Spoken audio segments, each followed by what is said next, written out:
emitwalo gy'abagwira Trump beyazizza ewaabwe mulimu bannayuganda oba tetumanya bumanya nti alina beyazizza? Tewali beyakazza wano.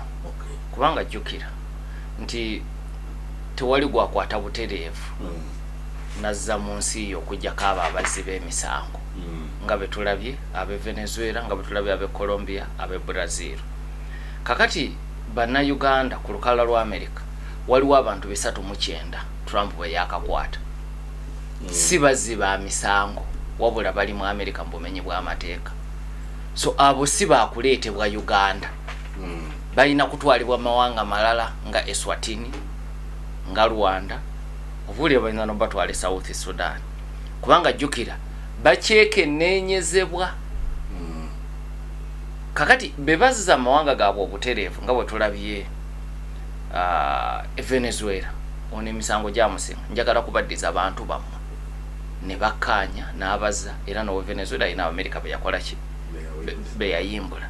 Kati bano lwaki bayita mu nsi endala kibayise kwata ebigambo bino atuwuliriza third safe country.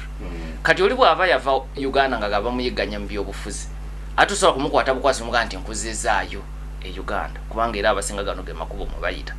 Kati balina kusooka kumutwala Eswatini. Kati bakutwala Eswatini nekwekenneenye empapula zo bwe zibanga byosaba birimu eggumba ensonga yerimu eggumba osobola n'okuddayo mu America osobola okusenzebwa mu Eswatini. Naye bizo nga tebiri mu ggumba bagamba bugambi Uganda komawo mukwate omuntu wammwe ali mu kutumalira biseera talina nsonga ya simba kukubajjukira muteekateeka eno tebatwala be economic refugees nti emirimu gyambula e Uganda. Walina kubeerawo njegganyizibwa olw'ekikula kyange kuba oba lwa byabufuzi era abamu beeyita abali mu bufumbo bw'ebikukujju kugamba olina okunoonya ensonga ezifaanana bwezityo naye togamba nti emirimu gyatubula twerya nkuta za mimwa n'olwekyo njagala mu mbudami eyo ensonga tekola ng'osaba asayiramu eno gye twogerako.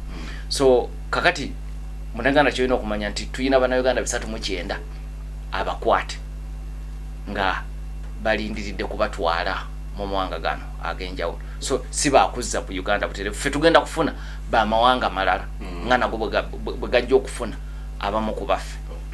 Ono Kamoga Abdu n'abuuza nti abadde agenda America olw'embeera e Uganda naye bwe bamujja America okwetegereza empapula ze ne bamuteeka ku muliraano e Sudan.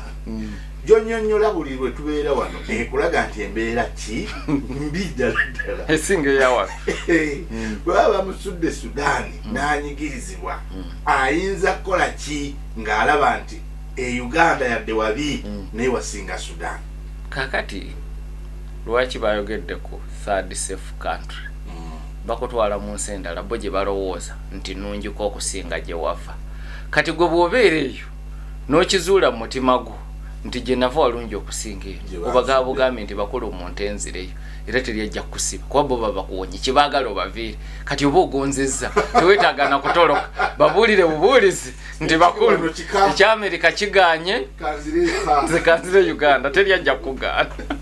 Omumerika takutawaanirako gojja okyegendereze nti ng'ofuluma Amerika ku kisaawe tebalwana kuba sitampu mu katabo ko nga bwe balwana mawanga amalala. Genda tuviire so nga mawanga amalala n'ofuluma nga tebakuba sitampu lwozzeeyo. Namukwano gwange tusomesa naye ku university yagenda e Budaaki n'afuluma immigration officer n'akola ensobi n'atakuba sitampu mu katabo ke. Lwe yajjayo baamutuuza mu kasenge kumpi lunaku lulamba kusula wafuluma otya ensi eno nga toyina bakukusa bukukusa kuga ebibuuzo bakubuuza biyitirivu. Kakati naye Amerika eyo si nsonga nnyo bw'oba baviira genda bakuwonye. Ku bbalaza ya wiiki eno Donald Trump